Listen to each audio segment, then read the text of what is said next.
এবছর আইপিএল এর 18তম ম্যাচে মুখোমুখি হবে সানরাইজার্স হায়দ্রাবাদ ও গত বছরের চ্যাম্পিয়ন চেন্নাই সুপার কিংস। তো খেলাটি অনুষ্ঠিত হবে হায়দ্রাবাদের রাজীব গান্ধী ইন্টারন্যাশনাল স্টেডিয়ামে। তো এই ভিডিওতে আমরা আলোচনা করব দুই দলের প্লেইং 11 নিয়ে, পিচ রিপোর্ট নিয়ে এবং এই পিচে কত স্কোর ডিপেন্ড হতে পারে, তাছাড়া হেড টু হেড এর পরিসংখ্যানে কারা এগিয়ে থাকবে, এই সব বিষয়ে আলোচনা হবে। তো পুরো ভিডিওটি দেখতে থাকুন এবং আপনাদের কাছে একটি ছোট্ট রিকোয়েস্ট থাকবে, চ্যানেলটিকে সাবস্ক্রাইব করে দেবেন এবং পাশে থাকা বেল আইকনটিকে অন করে দেবেন।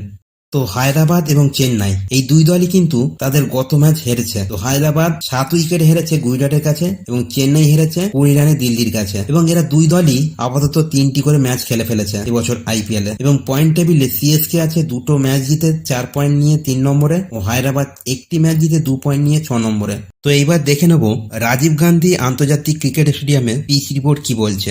এই মাঠের পিচ ব্যাটসম্যানদের জন্য স্বর্গ বলা চলে, কারণ আমরা গত ম্যাচেই দেখেছি হায়দ্রাবাদ মুম্বাইয়ের বিরুদ্ধে 277 রান করেছিলেন এবং একই সময়ে মুম্বাইও এই রান তাড়া করতে গিয়ে 246 রান করেছিলেন। এই পরিসংখ্যান থেকে অবশ্যই বলা যেতে পারে এটা ব্যাটসম্যানদের স্বর্গ। এই মাটিতে রান নিয়ন্ত্রণ করা বলারদের জন্য সত্যি খুব কঠিন, তবে এই পিচে স্পিনাররা অবশ্যই একটু সাহায্য পাবে।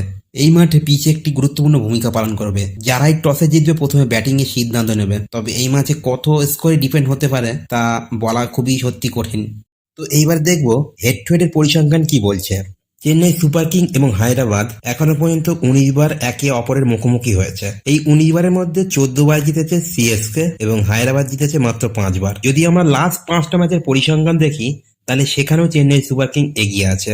লাস্ট 5টির মধ্যে 4টি ম্যাচেই সিএসকে জিতেছে এবং মাত্র একটিতে জিতেছিল হায়দ্রাবাদ। এবং এই স্টেডিয়ামে সানরাইজার্স হায়দ্রাবাদ 52 বার ম্যাচ খেলেছে এবং 52 বারের মধ্যে 31 বার তারা জিতেছিল এবং 20 বার হেরেছিল এবং একটি ম্যাচ পরিত্যক্ত হয়েছিল। Chennai super king Rajiv Gandhi international স্টেডিয়ামে 6টি ম্যাচ খেলেছে। এই 6টি ম্যাচের মধ্যে 3টিতে তারা জিতেছিল এবং 3টিতে তারা হেরেছিল। তো এই সব পরিসংখ্যান বিবেচনা করে দেখা গেল যে সব দিক দিয়ে মোটামুটি সিএসকে এগিয়ে আছে।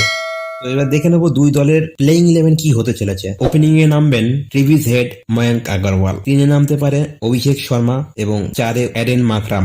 এরপরে Heinrich Klaasen, Abdul Samad, Pat Cummins, Shahbaz Ahmed, Mayank Markande, Jaydev Unadkat. এটাই সম্ভবত প্লেইং 11 হতে চলেছে হায়দ্রাবাদ টিমের। এবার দেখে নেবো সিএসকে প্লেইং 11। তো সিএসকে প্লেইং 11-এ একটা পরিবর্তন হবে, সেটা হচ্ছে মুস্তাফিজুর রহমান, যিনি পাসপোর্ট ভিসার জন্য নিজের দেশে গিয়েছেন, সেজন্যই একটা পরিবর্তন করতে হবে বাধ্যতামূলক ভাবে। না হলে তারা গত ম্যাচের যে প্লেইং 11 নামে ছিল সেই প্লেইং 11 নিয়ে খেলতো। তো দেখে নেবো এই ম্যাচের প্লেইং 11 কি হতে চলেছে। ওপেনিং এ নামবেন রাচিন রবীন্দ্র ও ঋতুরাজ গাইকোয়াড।